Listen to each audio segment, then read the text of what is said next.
Good evening and welcome to round 14 of our USAC 1978 Championship, coming to you tonight from the complete brain fade. Michigan Speedway. Thank you, the Michigan International Raceway.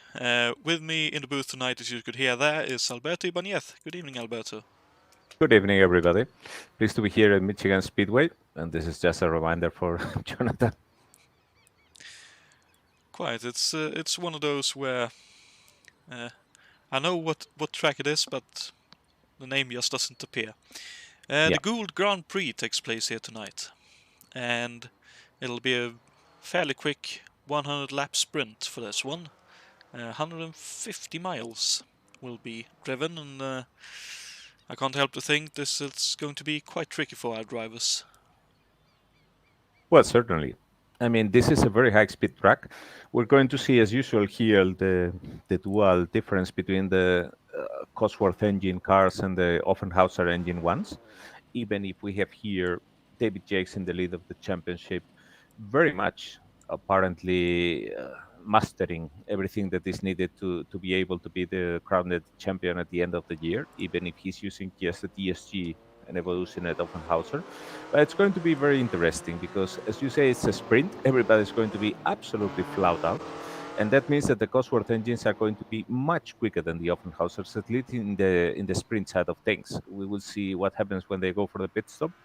But in any case, the Cosworth are going to have very, very high speeds here. And they are going to be approaching the Offenhausers very quickly because the Offenhausers, they have a problem here with the overheating, so they cannot be absolutely on the throttle all the time.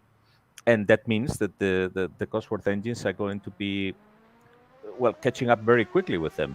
So the closure rate is going to be high. It's a very dangerous race, and let's hope that everybody makes it safely through. Definitely something we hope for, and my apologies on the distance. It's 75 laps, but still 150 miles. The track itself is a 2-mile D-shaped oval, and based on what we had here last time out, very tricky to get it right. Especially as it tightens going through 1 and 2. I believe. Yeah, absolutely. I remember I've spoken with some drivers, and they were saying that they were absolutely, well, like it was a challenge how they had to lift before the corners. Martin Lacina is doing a guest drive here, and he said it was incredible how he had to actually lift before the turns, and that was something that he was absolutely not used to. He's subbing in for Jason White, who is unable to be here due to real-life commitments. But I think he got a very good quality driver as substitute. And we have also some quite new things here in the grid. Some very interesting. For example, we have here Cesarius Lapinski, who has proven already very well that he's a high-quality driver, capable of winning no other than the Indianapolis 500. And he's now equipped with a Parnelli VPG car, which means he's on a very, very competitive ride, and I'm looking forward to see what he's able to do with it.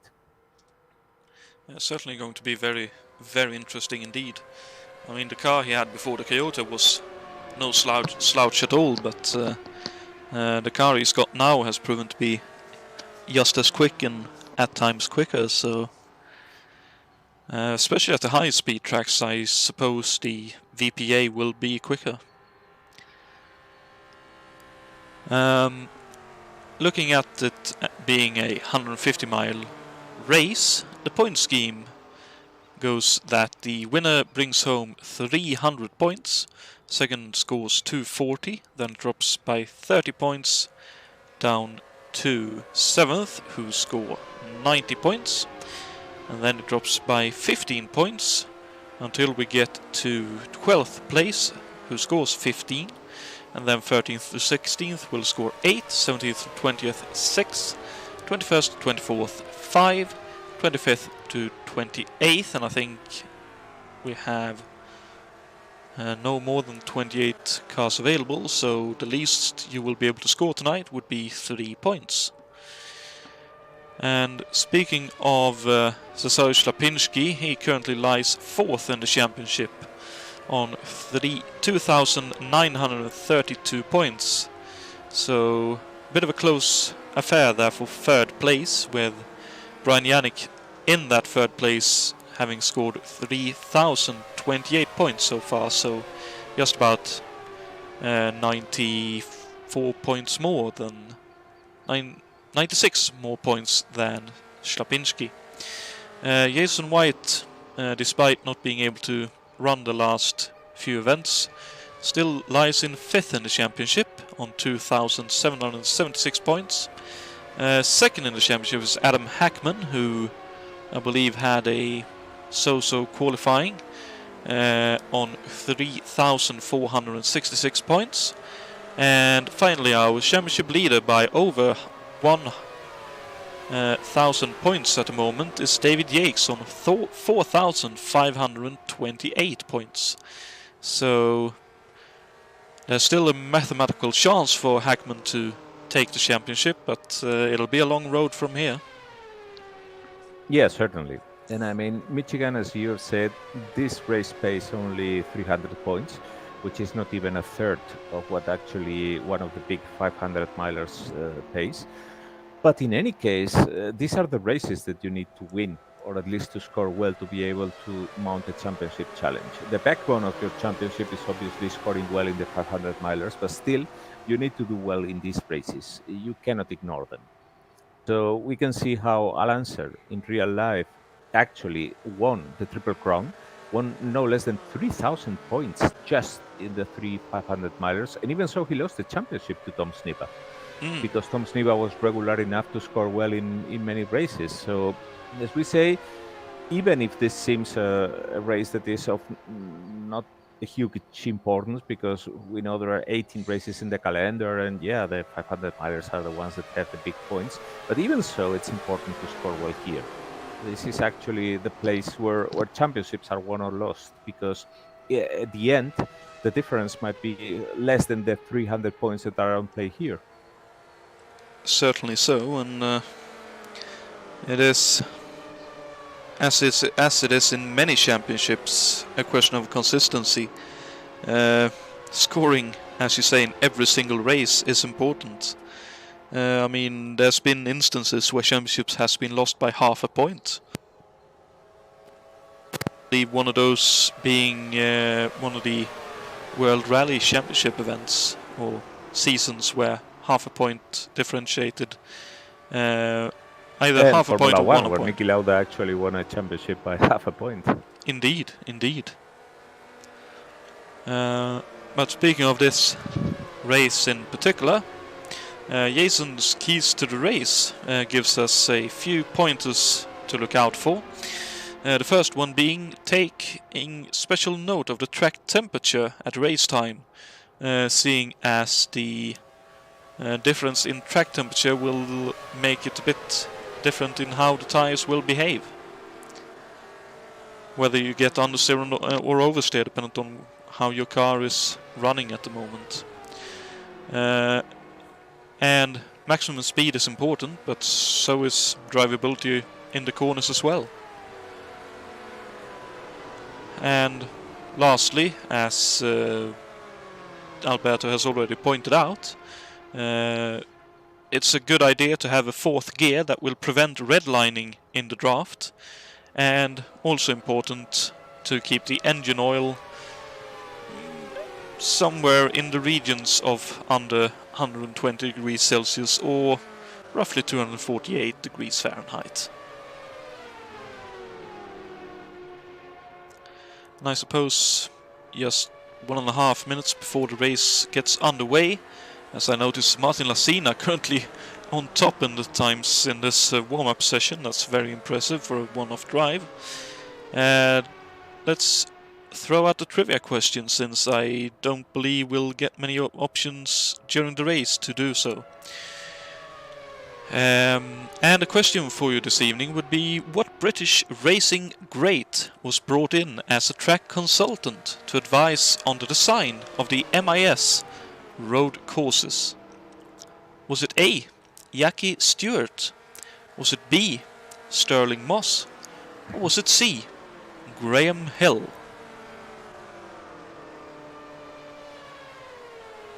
By the sound of things, you have an idea already, Alberto. Well, yeah, I have an idea. But, well, let's see what happens later when people make their educated guesses. I will explain why I have mine. Understandably so. So let's see if we can't get ourselves onto the racetrack here. Yeah, it's 20 seconds to go. Then I should be pointing out two facts that are worth mentioning. First of all, that's August Warding on the pole. He seems to have really the hang of that McLaren. Very good job by August Watering here, and will be interesting to see how he is able to lead things. And Thiago Canola, our friend Thiago, is back. So good luck for him. And a big difference for this race is also that we see here Angel May running the number 19 instead of the older Volstedt for this event. May and Mr. Miller decided to pick up a slightly more competitive ride for the remaining rounds of the championship, and based on race pace at least, it's looking to be a very decent choice indeed. Mm-hmm. That's indeed also a new thing for this race. We wish very much a lot of luck to Angel May with this new car. Let's see how she does. Okay, everybody getting ready. Go for the grid. Quite so, and that looks very strange. Okay, it's reset. Must have been something from the warm-up session. So on the pole will be August Watering in the Dayton Walter Racing McLaren. Very impressive to see him up the top again. Adam Hackman will line up second, so my so-so qualifying comment was a bit off. Cesar Slapinski in the VPJ, still for Gilmore Racing, will line up third for this event, with the second VPA in the Interscope Racing entry, Alan Santo, lines up fourth. Ray Riddle fifth for Chabal Racing in the Lola, and then the first of the Offenhauser-based engines in the form of David Yates in the Pat Patrick Racing in sixth. Bill Worrell lines up 8th for Fletcher Racing in the Budweiser-sponsored Lightning car. That's a very neat little... Ooh! That's a very neat paint job, but that's not a neat getaway. Juha Boos lines up 8th for Russ Polak Racing. Martin Lacina will be lining up 9th for Penske. And David Saber will rounding out the top 10 in the McLaren. Angel May lines up 11th for Tibon Gelhausen, with Brun Chacon in 12th for Gilmore Racing. Francisco Amaral 13th in the second of the works supported McLarens, with Thiago Canola 14th in the Grand King Agashanian car. That's pretty impressive in that Dragon. Lewis Stevens picks up the Rolla Volstedt for this event, in lining up 15th, with Mike Olsen 16th. Drexler 17th with Jules Bouchard 18th. Jakob Ferguson 19th with Greg Della Cella in 20th. Luciano Rocha in 21st, and here is the final car lining up for the grid. So 21 cars this evening, and we are just about ready to get underway here this evening. As the green flag... Oh no! Now comes out, and is that a drive-through for Watering? I think so, and even if it was told in the briefing, that's a shame. I mean, it's just a shame. August probably got too eager on the throttle, too eager here. Yeah, it's a shame to see, but anyway. It's very unfortunate, but one of those things. He has a good big lead on the rest of the pack, though. Juha Boos must have made a very good start, because he's in second position now. Wow. Yes, and it is a drive-through. Watering taking it right away. So Watering taking the drive-through as Juha Boos streaks past now into the lead then, with Slapinski in second.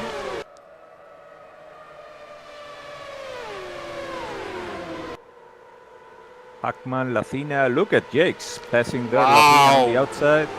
Nice pass there. He really doesn't want to lose the train of the leaders. There was Lapinski, Hackman. Yeah, well, Cosworth power for you here. Look at Jakes. Wow. Look at Chicks. He's forcing the car down there. He's got so much drive in the corner. Yeah. But then, as you mentioned, down the straight, it's sort of bye-bye. That's actually driving prowess, because I mean that car isn't anymore stable or grippy or has much more downforce than the cars in front. So I think that David has the setup absolutely nailed. But look, I mean, he's not really aggressive here, and he shouldn't be. He's on the championship lead, so he should just basically be cruising along, contesting for it, and trying to get as many points as possible. Which I believe is exactly what he's doing at the moment. As you say, and Drexler 18th, Einan May has dropped to 19th off the start, so taking it a little bit easy, getting used to running more in the pack rather than having to let everyone by. As we can see, Watering there as well, working his way back up the field. He dropped to last with that drive-through, but looks like he at least is in the draft and will be able to keep up. With he's already recovering positions here. Yep. With here in the main streak, he disposes of two competitors with the Oppenhauser engines. Slide up a bit again back to the racing line. Very neatly done.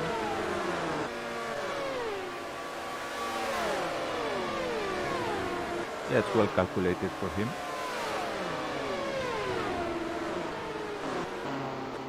Lacina now challenging Juha Boss, and he gets the lead. There he goes. So Lacina flying here at the moment, making good use of that Penske. That should be, I reckon, one of the, if not the best chassis for this racetrack. But it's always a case of you might have the best machinery, but can you use it efficiently enough? And right now it certainly looks like he can. Yeah, and even if it's a sprint race, you have to manage your tires, you have to take care of the traffic. So we've seen, how many times have we seen people drive off into the horizon, like leaving everybody behind, and then all of a sudden everything goes wrong. Quite, and here comes Hackman around outside of Juha Boss. So PC6 passing PC5, and quite comprehensively at that. So it definitely looks like about halfway up the banking is the generally preferred race line. Yeah, you can go down to make a pass or whatever, but you're really forcing the tires a lot. So what everybody will really like to do is stay in the groove, the black line that is there, or even a bit more up. Oh, there's a spin! Someone is off, big off.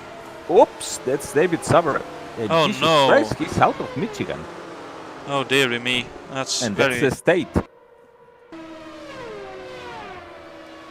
Oh dear, well, he had a very good start, but unfortunately that's all she wrote by the looks of things. Oh dear, yep. I believe we saw a similar off last time we visited the track, so it's just one of those things. When you crash hard and you fly out the track, then... Yeah, the speeds are so high here that, well, fortunately, you don't get killed as you would in real life, but the physics are a testimony to how hard and how quick these cars are going here. And look at Hackman now. I mean, yeah, Lathina is doing a guest drive and he's making good use of that Penske, but look at that. I mean, he seemed like he was flying off, absolutely leaving everybody behind, until Hackman said, hey, wait a moment, I also have a Penske and I know how to use it.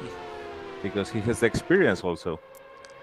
Very much so, and I noticed Watering is currently up into 12th, so a very good recovery drive so far, only 14 Lapinski challenging now Alan seconds. Santo. That's one Parnelli against the other. Well, that's at least a very fair fight, I'd say. Absolutely equal equipment.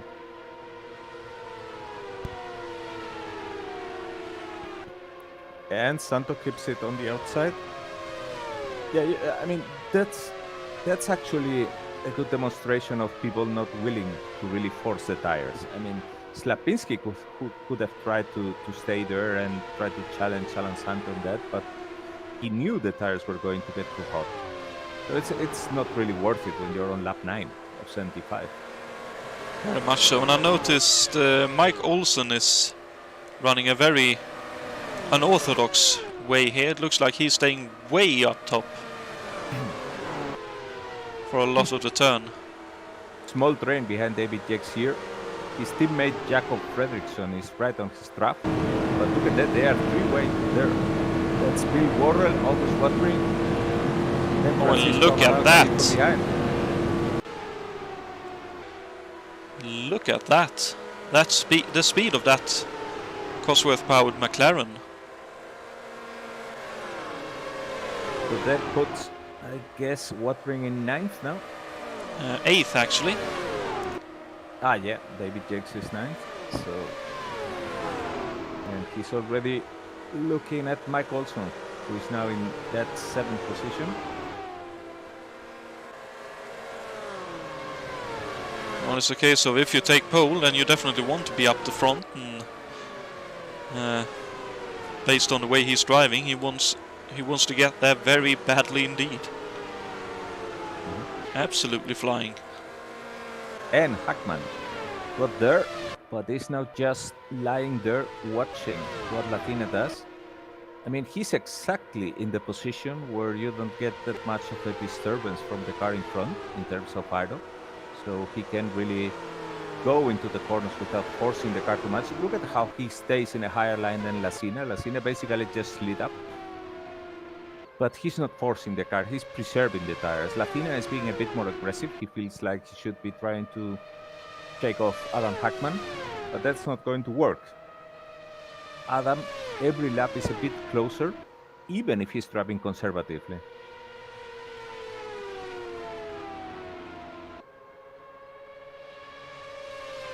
Yeah, definitely. And they're leaving the rest in their dust. 9.5 odd seconds last time across the start and finish line. Nice move by Amaral there on the outside of Worrell.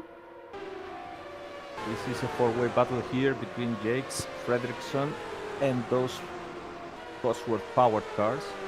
That's one Lightning for Bill Worrell. And the McLaren for Francisco Amaral.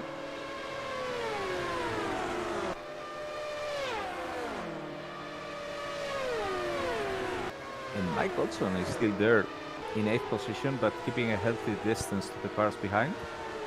Quite a good drive for him here.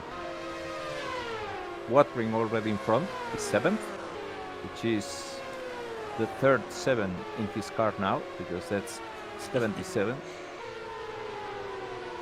And Brian Vidal now challenging Cesare Slapinski. Oh, and up in front, Santo challenging too. Not as happy with his new car as he being with the Toyota. Well, it is a different way to drive, so it takes a... Yeah, it's a different, yes, and it's a Cosworth engine and all that, so I don't know. Vidal now up on the top side of him. And currently ahead and pulls ahead, so the Lola goes up in the 5th position, Slapinski drops to 6th. And Santo currently just hanging with Bors, watching and trying to save some fuel, I suppose. And now lap traffic coming in for the leading duo as well. So everything going on right now.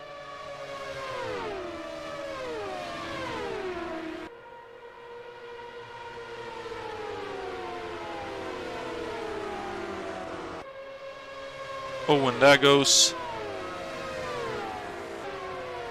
Watering trying to go around outside of Slapinski, not able to do it there, but based on the difference in speed, that's just a matter of time. Now he goes round outside again, Slapinski trying to force the car low, but Watering with more speed around the top side line and flies past. And a good move by Lathina using traffic here. He was able to actually put a bit of distance between him and Adam Hackman when lapping these two cars. And Hackman is now catching up quickly, which seems to indicate that he has a lot of pace under his lead. I think Lathina actually hit the wall there. He glanced it? Let's have a look. Because the car was shaking badly.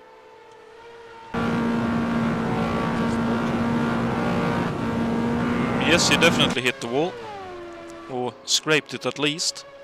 Yeah. Yeah, he bruised it. Well, further behind, there is a 4-car battle now between Johan Bols, Alan Santo, Ray Riddle and August Watering. And Watering now flying up the inside, Ray Riddle down the back straight, and up into 5th position he goes. Yeah, he's going really quick, and he brought Ray Riddle with him.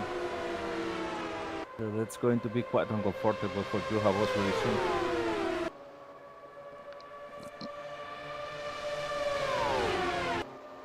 Well, now looking up the inside of Santo too, and Bols.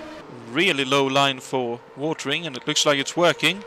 He has some great drive in that McLaren as well, not just straight line speed. Yeah, he can definitely make it work there down on the inside line. I mean, he obviously won't be holding a lot there. Look how he slides up. I mean, that's if you go there, down there, you're going to overheat the tires a lot. But it seems that August, between his driving and his setup, is able to keep the car a bit longer on the low line, which allows both defending or passing. So that's nice. Look at that. I mean, he didn't go as much down this time. He's there just on the inside of the Gould. But that's very telling. He was forcing the car on the previous laps, but he cannot do that anymore. Well, I don't think he has to either. I think his preferred line is up near the groove as such. Most impressive run at the moment is the drive by Mike Olsen in 7th at the moment, and hanging right with some of the Cosworth cars in his Finley Vattis Eagle. Yeah, he's actually in front of one of the Coyotes. Oh, Coyotes, I would say. Parnelli, but there's Mike Olsen glancing the wall a bit, and that has killed his speed and allows Sergio Slapinski to actually come in, and he goes for the pass. Well, he tries, but looks like Olsen has more speed around the top side, and keeps it for now. This is a setup thing. Cesarius was going down to make the pass, but he overheated the engine, the tires too much, and he had to back. Now he seems to be able to finally make it, but let's see, because Olsen still has the last word here. Lapinski stays low. Olsen makes his stick. Amazing. Some really great racing right here.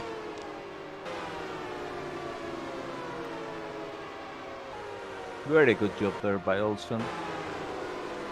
And Amaral currently running 9th, which is nice to see, and Bill Worrell still holding on to the top 10, just in front of Jakob Fredriksson.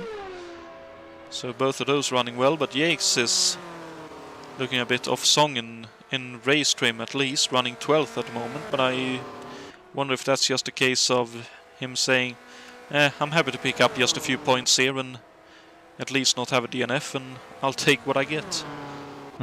Because that looks, the speed itself looks more or less like a Sunday drive.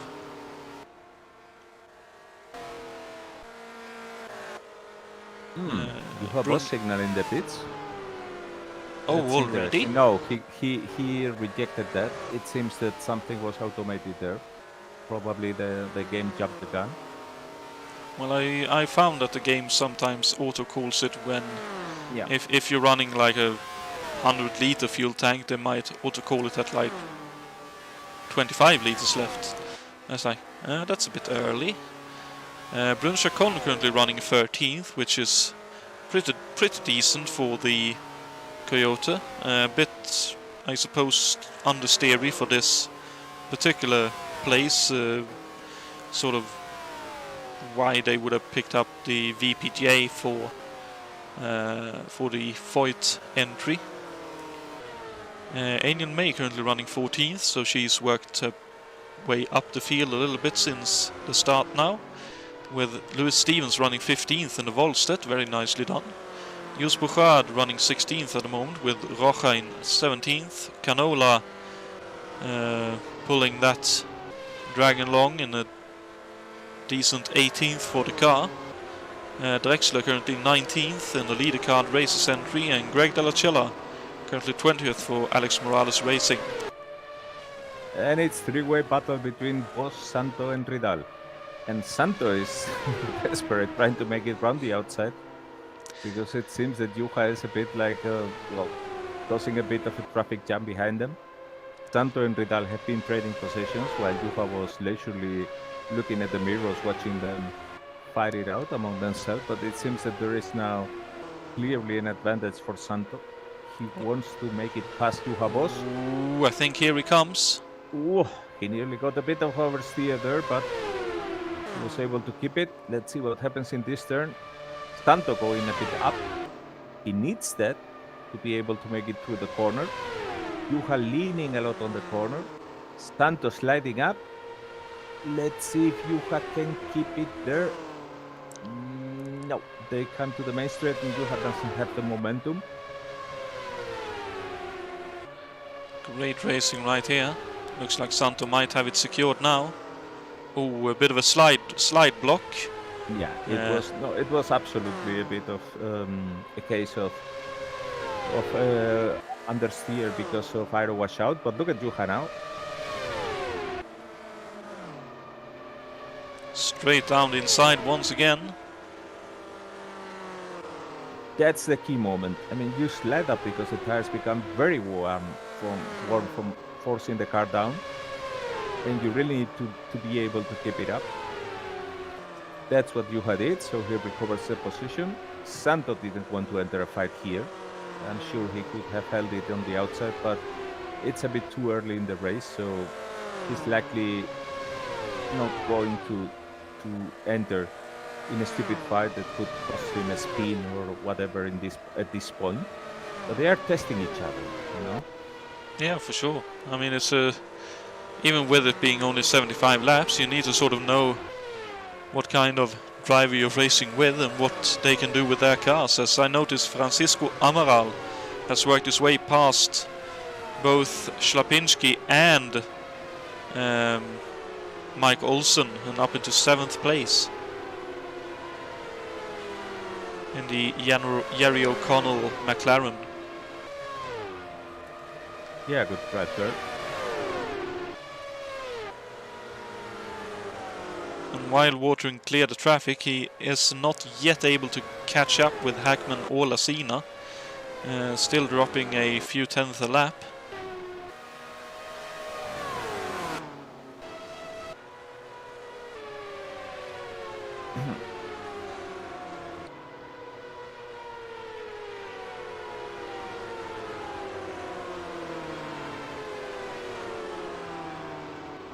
It's going to be interesting to see who is going for a pit stop here, half race, and who will try to make the distance.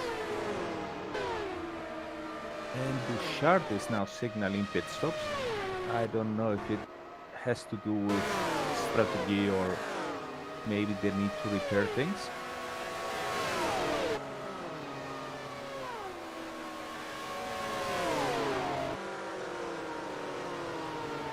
Let's see. Yes, he does from the pits, definitely. So that's the first driver who is taking a pit stop here. Oh dear. Just about, I think, making his pit stall there. That's all. That very much looked like a panicky. Oh dear, my pit stall. They moved my pit stall. He's out now. That's a very quick stop. Routinary. No, apparently no damage fixed there. I wonder if he even changed tires on that car. Because that was a very quick stop.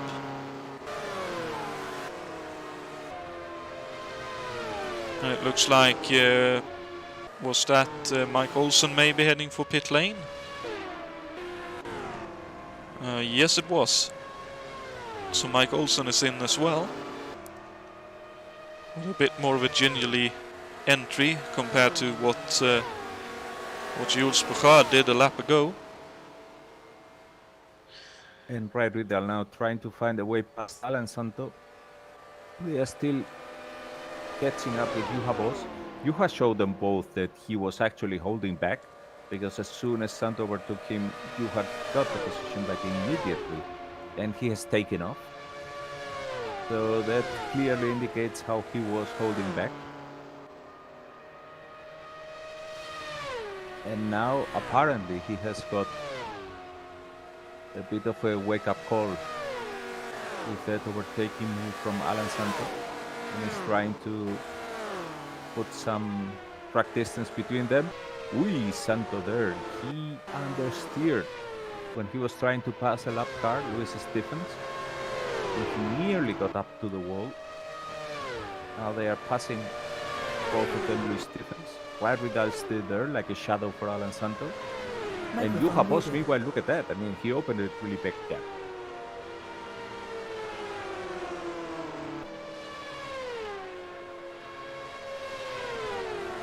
Okay, the leader now, Lacina, seems to be indicating pits. Microphone activated. Well, let's see if he decides to pit or not. It would be very much at the halfway point if he pits right now. Oof. This lights up a lot after forcing But the car. he Yeah, he goes is for the heading in pits. indeed. Well, that was a very, very quick entry. That could have gone a bit bad. That transition from banking to pit lane is a little bit aggressive. So that's the pit stop for the leader. He's now in second position, obviously. Luis Stephens takes his And pit stop and goes out. Watering is comes August coming Watering. in too, indeed. So a full pit stop ahead was Lacina to Watering. That shows you how much time you lose from a stop and go. And Santo in as well. And Schlapinski. Riddle also signaling pits now. Hackman in the pits. It's a frenzy in the pits now. Juha Boss now coming out. Oh, and Hackman coming in, yeah. Oh, that was a bit of... Oh, and Jakes has spun in the pit lane as well. Oh my god. And that was upon comes out. and that was upon entering. Dear me, whatever happened there then? Jakes has to reverse into his pit spot. Oh, we locked the rears coming in. Was a case of I think he saw Santo leaving his pit we stall. got a yellow. We got a yellow. We got a yellow. Wow. For What's whom, it I here? wonder? I think Mike Olson must have Oh lost dear. that yellow.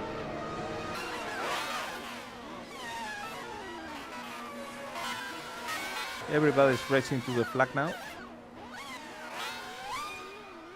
People taking the pit stop like frenzy, and this will hurt those who have already taken the pit stop, obviously. Very much so, and looks like it happened quite a while ago, so... And Lacina goes just by. No. Look at that. He has to brake. He got the message. The safety car was out of the pits already when he was coming. So he's now boxed behind the safety car, and that will allow everybody to catch up with him. Well, it'll leave 6 cars on the lead lap though. Because I noticed behind him is Schlapinski among others, and Schlapinski is in 7th.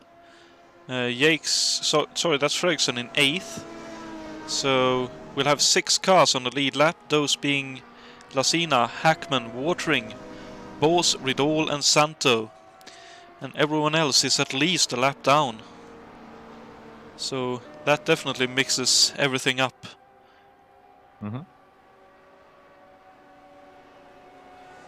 And I suppose the one most happy with this would be August Watering. Currently being told to move up the field a little bit during this yellow. Yeah, he's 3rd, but I think... Oh, it's actually up to 2nd. I wonder if this is some kind of timing thing. Because I don't think he was... The pit stop already?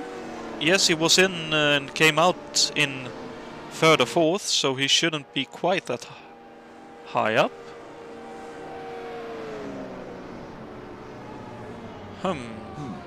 Yeah, that depends on many things, but he's letting now some cars by. I wonder if the folks in the USAC booth is having a having a bit of a moment trying to sort out who is supposed to be where. Yeah, he needs to slot behind Bill Worrell, I think. Yeah, that's the case. He needs to slot behind Worrell. Even if he's third, his track position, I mean, we need to differentiate both things, which is track position and position in the order of the cars that are behind the safety car. So for watering, it's behind Bill Worrell, and they all have to follow now Angel May. And Angel May is now has left a lot of a gap behind the safety car, and she better catch up. Okay, okay, now as we come to the next lap, the game is sorting out the order. Oh, it's actually a green flag. Okay. Well, so green flag is back out, and 7 seconds the difference between Lassina and Hackman. So all in all, Lassina's lead was increased. The difference between Bors and Hackman has changed a little bit, and watering is just a car behind, more or less. Bors as well, and Riridol is another second or so behind. And we have Alan Santo another second behind. And all this has allowed Martin Lassina to actually build up a bigger gap, because probably the cars that were between him and Adam Hackman lagged a bit behind, and that basically slowed Adam Hackman down. Well, I think all of them lagged back because Angel May was trying to make room for them, and yeah. that's I think that's a case of the game telling Angel May that she should be behind someone else, and decides to, I better just back off and let whoever it says I should be behind move past. But or maybe by the green flag, she decided that she was safer letting everybody go by and basically dive for the inside. Could be. Either way, the race is back on the way, and about 30 odd laps left.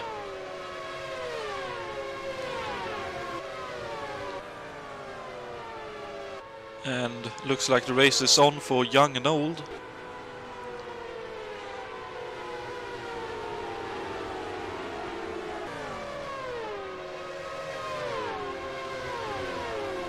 Something I'll be interested in seeing is whether Alan Santo will play the team game and let Hackman go by for the win to close up the championship, or whether he'll be doing the I'm here for one race and I'm happy taking the win.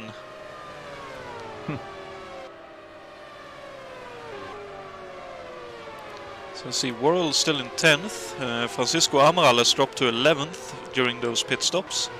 David Yates is in 12th. And Louis Stevens not far behind in 13th.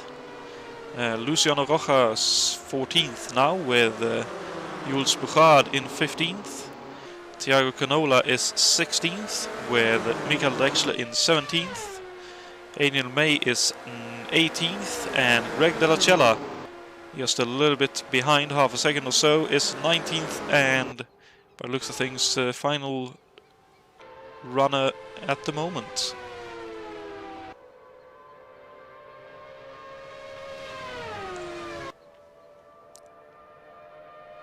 And it looks like Schlapinski is trying to unlap himself, really trying to keep up with Lassina here and putting himself in a position, if there's a yellow, he will be able to hook onto the back of the lead lap instead. Yeah, the distance between Lassina and Hackman is barely 4 seconds and diminishing.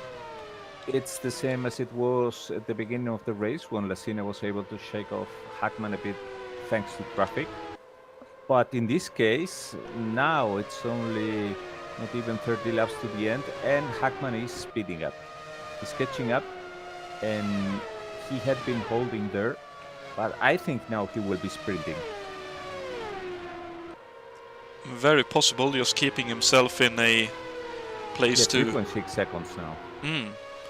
Well, then I think, as you say there, it was a case of I'm going to put myself in a position where I can strike from when the time is right.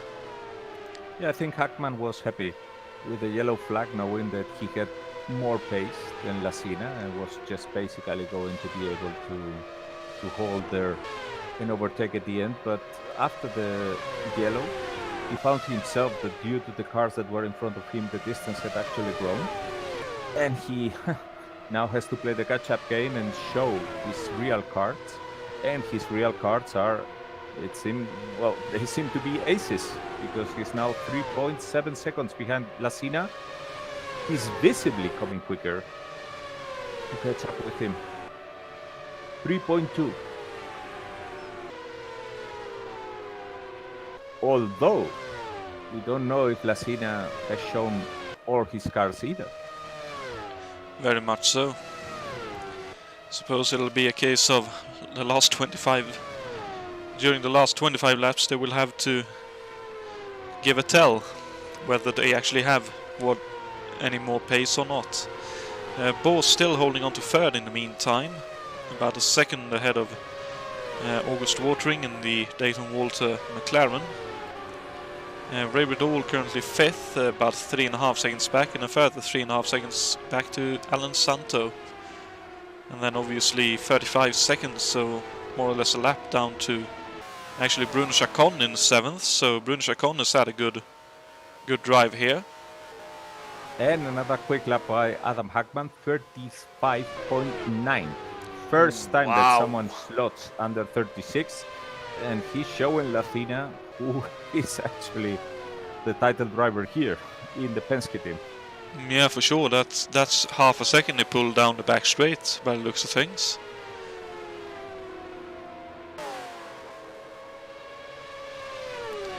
Well, it definitely looks like if he's either he's sprinting or he just boosted up to catch up, and then he'll sit in the draft for a while and save some fuel. He's certainly now watching from behind, and I think that, well, if Lacina was watching the hood, and I bet he was, that was a move, a psycho move by Adam Hackman, a psychological move to tell him, look, how much quicker I am than you, and I can pass you anytime I want. So I think that Lacina is now warned, so to speak, and Hackman is going to sit there for some more laps, and then when needed, do a dash for the win. But I believe we haven't yet seen the real pace that Lacina can make. I think Lacina is also an old fox. He's a veteran here. And, well, I don't know if he's as quick as Adam, but I'm betting that he still can go quicker than what he's doing now. So maybe Hackman is for an unpleasant surprise. Definitely a possibility. I notice Francisco Amaral has made his way back up into the top 10, got past Jakob Fredriksson, and is now chasing after Bill Worrell for 9th. Yeah, and that's a frenzy behind Juha Boss, who is in 3rd place now, between Slapinski and Watring. Those both are trading positions, because we all know the most coveted positions are 1st, 3rd, which is the last step of the podium, and obviously the last points paying position, which is not really that important here, because in USAC there are many positions that pay points. But in this case, 3rd is in reach for both August Watering and Cesarius Lapinski, and it's there in the form of Juha Boss McLaren. Slapinski fighting it out. Yeah. Slapinski is actually out of position. He's 8th at the moment. Oh, sorry. But the wording is still right, because Watering definitely has a podium in his sights. Yeah. That's very true, sorry. About Slapinski, but yeah, Watering is eyeing Juha Boss. They are both on exactly the same equipment. Even if Juha Boss' car is labeled as a Penske, oh, he slides up. Oh, and look at Watering. That's what happens when you mirror what the guy in front is doing. Juha Boss was able to catch it up. Watering glanced the wall swiftly. Ooh, that looked quite comprehensive. Now we are in the decisive moment. Lacina is coming up to traffic, and he has been able to shake off Adam Hackman in this traffic situation. Look at that. Look at that. Adam is there trying desperately to hang on to Martin Lacina. Lacina now puts a good bunch of cars between. Hackman goes high. And let's see, because these guys are also fighting it out among themselves. Hackman needs to be careful here, but look at that. Lacina has a clear track now. Hackman has to wait here in the middle of the corner. That's only going to hurt him. Now he makes the pass. And the distance to Lacina just got back to 2 seconds. Let's see what Hackman does now. Wow, pulling nearly half a second in turn 3 and 4. Yeah, I think he got a bit of, thanks to the draft of the cars, he was able to use it, but nevertheless it was very well played. Very good move there by Adam Hackman. Very solid drive.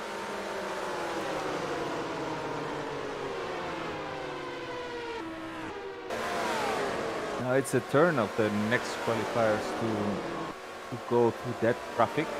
Juha Boss there trying to use it to his advantage to shake off August Watring. Complicated, look at that. I mean, Juha Boss is now coming to 5 cars at this point. This is a real traffic jam here. And obviously they are fighting among themselves and they have their own interests here. Watering here, look at that. I mean, August saw it very well. He's coming close. He knows that Juha Boss needs to be careful here. It's August who has nothing to lose.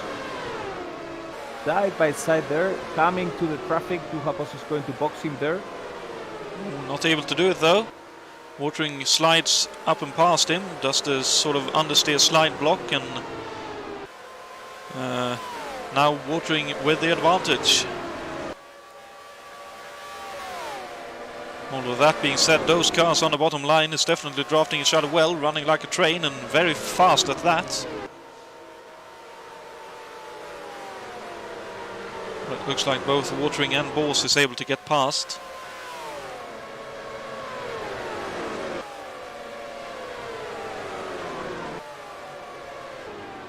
Hackman now really close to Lacina.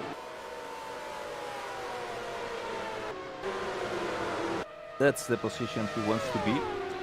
And 14 laps to go.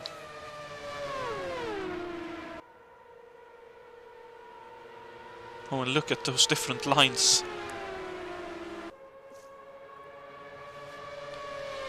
Lacina running the low aggressive line and Hackman just almost doodling on the top line.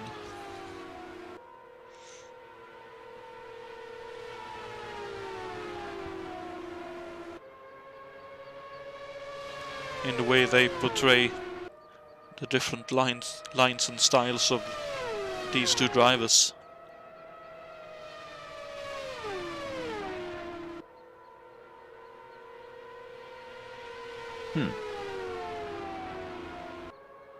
Lacina exploring different lines here, but I don't think he will be able to shake off Adam Hackman easily.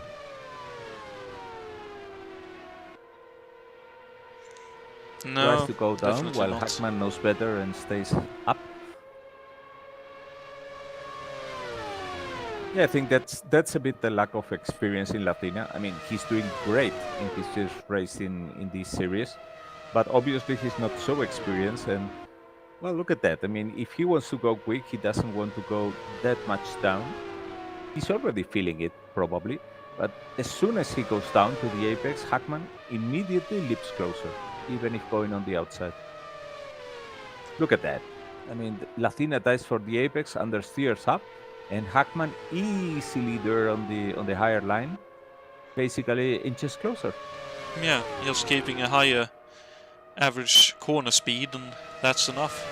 As I noticed, Jules Brouchard unfortunately has retired in the last couple of laps here. Yeah, look at that. Lacina now, he was very high, forces the car down to the apex. Hackman stays in the groove, and they both come out of the corner. Oh, looks like same time, but yeah, Hackman crashed there. Unfortunately. So half a second there. Watering now 3 seconds in front of Boss, so that's a place secured. Amaral has gotten past Schlapinski for 8th. Rivedol still in 5th, Santos still in 6th, Chacon still in 7th. Now with Amaral closing in. Schlapinski behind him with Bill Worrell still holding on to the top 10. Jacob Fröksen 2 odd seconds behind. Jake still in 12th. Rocha in 13th now. Stevens 14th. Canola 15th with Drexler in 16th. Angel May in 17th and Greg Delacella, final runner, in 18th. With 10 laps to go. And looks like Hackman might come now. Hackman is making his move here. Ooh, Penske side by side, don't hit each other, boys. That would make the chief very, very angry indeed. Yeah, the captain would not be pleased, that's for sure.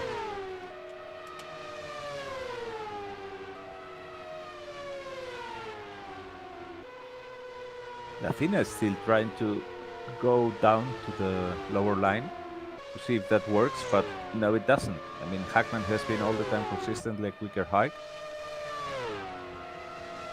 and it won't be different this time. Look at that, he dives there. He's quicker till the apex, but then a turn exit, the distance persists. Yeah, looks like unless Hackman makes a mistake from here on in, he should close in, if the positions remain as they are, 275 points. Whoops, Lathina, look at that. He was forcing the car down there to try to be quicker than Hackman at the exit, and what happens? He got oversteered. He nearly got sideways. That was a big warning for him. Ooh. That looked very scary indeed on the replay. This might be his opportunity. Hackman had to back off behind the lap car. But no, the distance was not enough.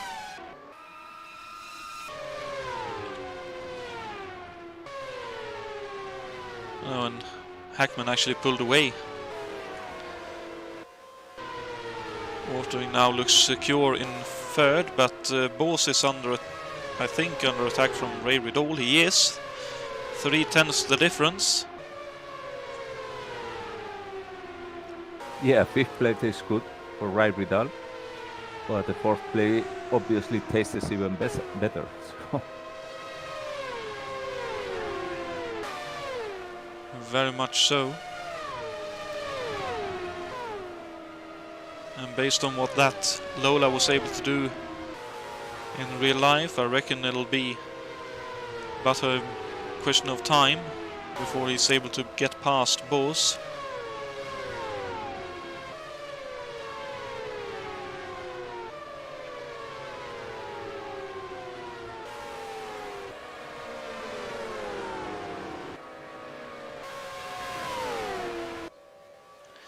Bruno Chacon doing a great job here, holding on to 7th and keeping the distance between himself and now Slapinski actually ahead of Amaral again. Fairly consistent indeed, at about 4 seconds.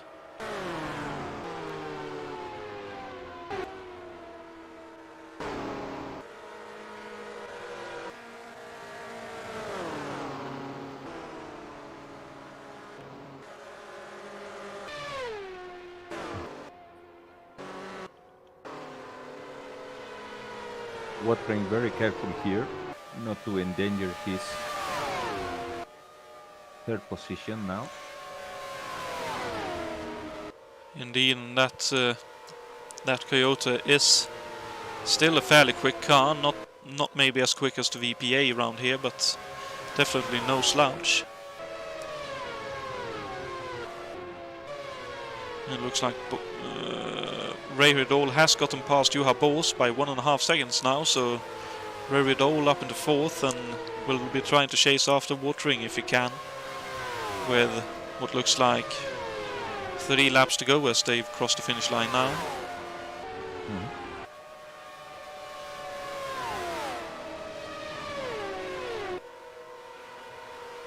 The difference 2 seconds now between the teammates of Chacon and Slapinski, so there could still be a change of position here.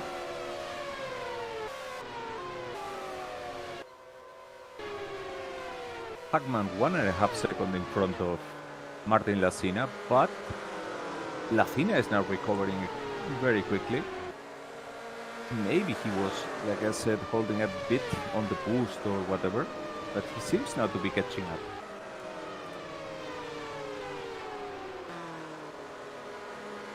Yeah, definitely looks like it. 8/10 now. So it'll be probably roughly a second as they cross the finish line, with what I believe is 2 laps to go. Athena was probably saving the fuel in the tires for the last lap. Oh, and a two-car situation here for Hackman to try and get by too. So, in the form of Elin May and Mikael Drexler, who are both fighting for position. Oof. Complicated situation for both. And Lassina very aggressive, going down to the very bottom on the entry.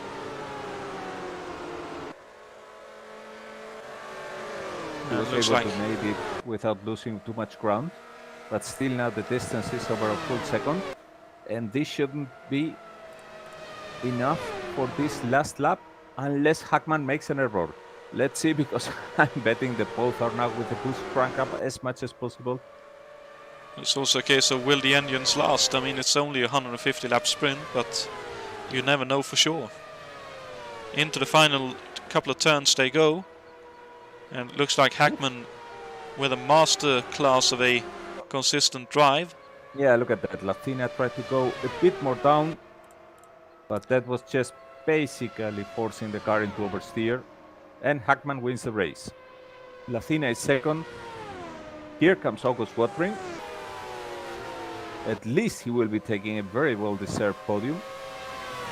Very much so, and I can notice that Chacon holds on in front of Slapinski for 7th and 8th. Vidal 4th, Juha was 5th, and Santo will be coming in 6th. Very much so, and the rest of the field, as Santo finishes 6th, will be Chacon held on to 7th in front of Slapinski in 8th. Francisco Amaral finishes 9th, with Bill Worrell finishing in the top 10, very nicely done there. Jakob Fröksen finishes 11th, with David Yates soldiering on to 12th place finish, so 275 points is the gain for Hackman in the championship. Luciano Roja finishes 13th, with Thiago Canola in 14th.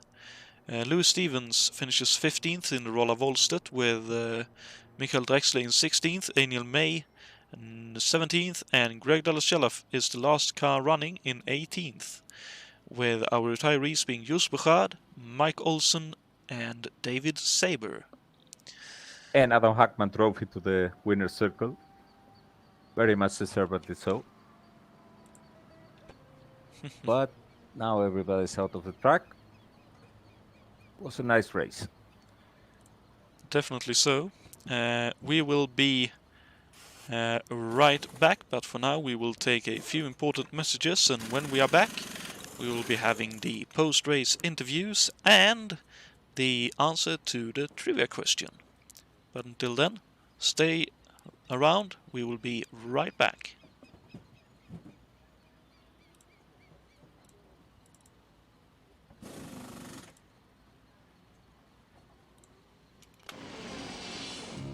Cast iron where you need it, for strength and accuracy. Hardened gears and ball bearing for long life and dependability. Heavy-duty motors with power to spare. Rockwell builds tools that way for a reason. Because a power tool is only as good as the job it can do, and just how long it can do it. Rockwell, your work can't afford anything less. I got a great deal on this great Toyota Corolla. You asked for it, you got it, Toyota. Thanks, guys. That's right. Get more than your money's worth right now. We're clearing out every 1978 Toyota in stock, including our lowest price Toyotas.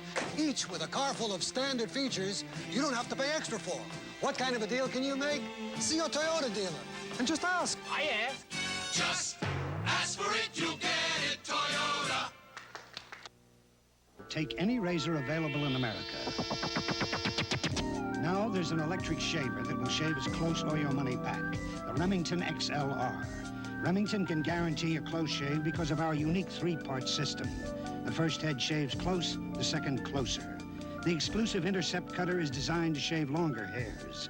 The Remington XLR. It shaves as close as a blade or your money back. Available at your local Woolco store. Think of the most professional-looking sound system you can imagine. think of the ideal place to house it. You're thinking of one of JCPenney's remarkable new MCS series audio rack systems. Now, think of an incredible everyday saving of over $300 when you purchase any of these component systems as a package. JCPenney's MCS series audio rack systems. Think of the sound. Think of the service. Think of the savings. You won't have to think again. You're never gonna believe the deal I made on this Toyota Corolla. You asked for it, you got it, Toyota. I got a great year-end deal on a tough Toyota truck. You asked for it, you got it, Toyota. It's the best time ever to buy a brand new 78 Toyota car or truck. You get your money's worth and more on every one. But act fast for better selection still at 78 prices. Just ask for it, you get it, Toyota. From the Sierras to the Smokies, people are discovering what makes the great outdoors great. Beer makes it good. There's just one Schlitz. There's no debate. Nothing else comes near. Beer makes it good. When you're out of Schlitz, Schlitz makes it great. You're out of beer. 11 million times a day, America reaches for a Schlitz. Every drop show-lagered for quality since 1849. Schlitz makes it like no other good. Schlitz makes it great.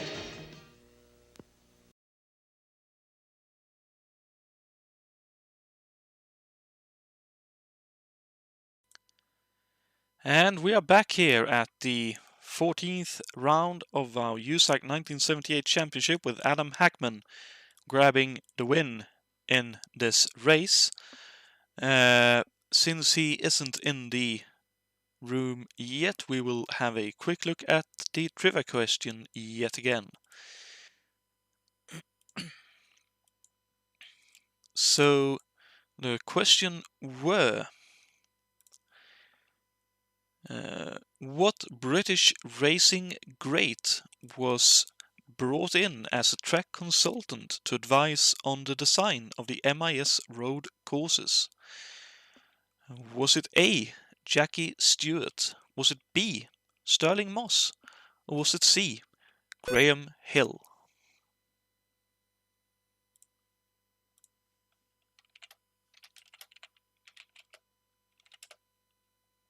Any idea on what the correct answer would be, Alberto? Well, my educated guess would be Jackie Stewart, since he was obviously very much involved in the American racing via broadcast. He also was obviously runner-up for the Indianapolis 500 at some point. But yeah, all his long-time relationship with the ABC and his continuous traveling to the States to broadcast the IndyCar series and that makes him, I think, the likeliest suspect. And that is the wrong answer, I'm afraid. I think that's what Jason was looking at with the question. The correct answer is Sterling Moss, amazingly enough. So Sterling Moss actually was brought in to consult the building of the Michigan International Speedway Raceway road courses. And as you all can hear now, as the sweet mic sounds of Adam Hackman joins us. Congratulations on the win, Adam. Thank you very much. Oh, let's bring your volume down a little bit. That was a bit high. Oh, shoot. Ah, that's a bit better. All right, how's that? That's far better. Pardon anyone listening if their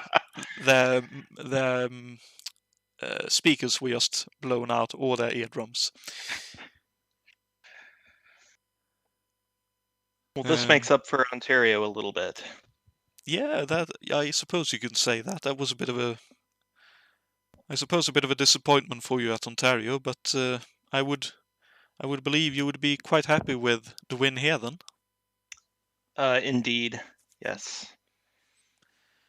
And yeah, qualifying second, I suppose that was something you were happy with, being at least at the front of the field after the qualifying, but then looked like you had a bit of a slow start yet again. Yeah, more just worried about the fuel mileage and kind of wanted to see where we were at, and then once it looked like we were going to be in good shape there, then I could kind of go. So that for once was actually by plan. Yeah, it actually looked like you were controlling the race very well. At first, Martin Lacina basically stormed into the horizon, and it seemed like I think at some point he opened a gap of 4.5 seconds or something like that. And he left you behind thanks to some lap traffic, but I guess you were not worrying. You were basically controlling your pace and knowing that you would be quicker down the road, right? Yeah, I mean, I guess the biggest concern there was if we got a yellow, which we did end up getting, but then, at the same time with a yellow, we would close the gap. So, I figured we'd still be in good shape there. Mhm. So you were running very different lines. I mean, it shows here how you are already very much used to this series and to the treats of this car. You were running a much higher line than Martin. We saw him with his car wiggling and basically nearly losing control 2 times when trying to dive for the inside on you. But you really knew that the better line, the quicker line, the safer line was higher up, right? Oh yeah, it's a fun line too. I love that we were able to capture the original, Michigan groove, which is much higher up than the modern track. So, that's it's one thing sim racing, especially on ovals, you don't always get a high line that is really doable or is maybe realistic as it could be. And that's one thing I love about when you guys first came out with this track, I loved being able to kind of ride that high line. So Yeah, you can like go down there for maybe a daring overtaking move, but not much more. You were overheating the tires or risking the oversteer if you were going down to the apron, right? for sure. So that seems to be the case for Martin, who is new for the series. He was struggling with that.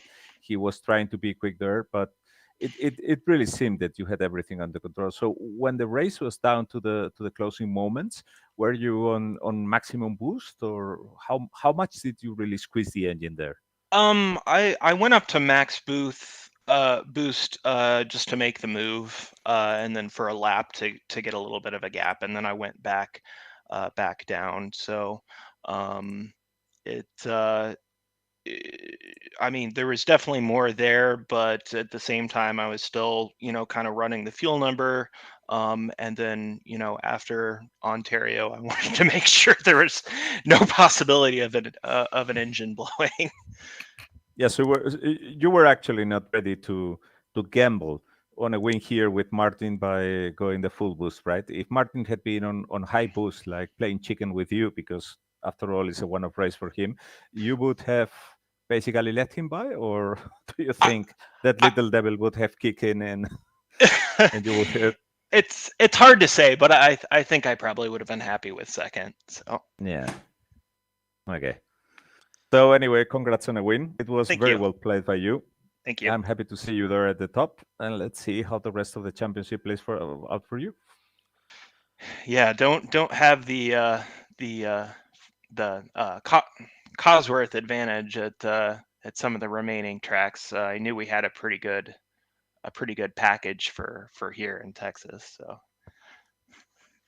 Well, looking at the championship coming up in the next round, Atlanta International Raceway. First time we're going there in any championship we've done here at ISO. I haven't even looked at the tracks, so I don't know what it looks like, what the banking is, and anything. But any Yeah, if you've idea been of? on a roller coaster, you have an idea of what it's like. So it's like 17 or something degrees banking, is it? Based on that comment. But looking at that, how do you think your Penske will stack up at Atlanta? I think it will be good. It's a Penske. It's it's hard to beat that. I am really curious to see what the race will be like in these cars with such a such a high banking. And when we released the calendar, that was definitely one that was on the calendar that I was like, that will be really interesting with these cars. So I'm kind of excited to see how it goes. That's great to hear. Well, again, congratulations on that win. That was very impressive. Thanks. And also congratulations on closing up the championship, so we remain at an interesting standpoint in terms of that as we head forward. Yeah, for sure. For sure, I think Dave still probably has the edge with two. I think we have two more Brands Hatch and Mosport. Yeah, so I think we have Silverstone. Yeah, we've done Mosport. So I think he'll definitely have the edge there. For me, that's just going to be get on my merry way, and hopefully get a decent finish. But I think he's definitely still got the edge for the championship. Well, I suppose it's a case of we'll have to wait and see exactly how it plays out, because as in all racing, everything can happen, and it usually does. Indeed. Well, with that, thank you for joining us for the post-race chat here, Adam. No problem. Glad to talk. Happy to have you. And thank you, Alberto, for joining me. Any final thoughts for you on this breakneck event that it turned out to be? Well, my only thought is that I think that David Yates would have actually been much quicker in this race, but he's playing it safely. And that seems to be, I mean, that throws something into the championship, because he is now in safekeeping mode in a situation where he has a championship to lose. And that means that everybody can be as much, let's say, aggressive as they want, because there's not going to be like a hard put fight from him. If in question, David will obviously be conservative. And I think that's going to make it very interesting towards the end of the season, because we got here a leader with everything to lose, so to speak, and some challengers that have absolutely nothing to lose. So it's going to be interesting. Definitely For so. sure. Definitely so. Well, with that, I suppose, thank you very much to both of you for joining me in the booth for this event. Thank you also to everyone tuning in. I hope you watching this enjoyed it as much as me and Alberto enjoyed bringing this to you. This was a really fun event to broadcast. Also, thank you to all our participants for putting on a great show and some really good racing up and down the field. But with that, I suppose we will cap off the broadcast, as I'm just going to quickly double check. Next weekend will be the next time we are live, and that'll be for round 15, the Grand Premio de México. Thank you. Mexico, actually. Thank you. I couldn't see which Grand Prix it was. I thought you were having trouble with the accent, but no, anyway. It was. I would have tried, but I couldn't read that. I could see Grand Premio, but then in the calendar, just nothing. I was like, hold on, which Grand Prix is coming up? Anyway, next weekend, more or less the same time, same place on YouTube. We will be bringing you Gran Premio de Mexico, and hopefully it'll be just as an interesting an event as this one was. But until then, have a great week, take care of yourselves, and see you all then. Good night, everyone.